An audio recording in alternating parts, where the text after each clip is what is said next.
SUNATORIA just gifted me this premium keratin hair mask, and I love deep conditioning hair masks like this as my hair is very fine and prone to breakage, and especially during the fall and winter months, I need a deep conditioner once a week to keep my hair happy. So I am really thrilled to put this to the test. Let's get into it.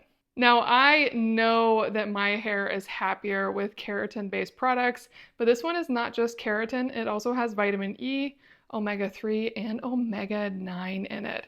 So it's really meant to be restorative and add shine and luster to your hair. And all of these matter greatly to me. I love that they make note that this doesn't have any of the bad things. It's not impacting animals, and this is a vegan product. And it's very easy to use. You'll just apply it to your hair after you've washed it, and it's just towel dried.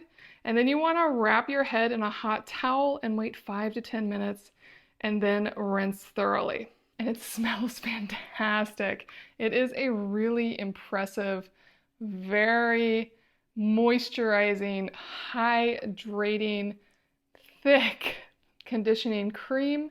I can feel just how hydrated it is on my hand. So let me give it a try. And I absolutely loved using this. It went into my hair so beautifully. It felt like a spoiling spa experience. And my hair felt so silky smooth and shiny on the other side. I love this so much.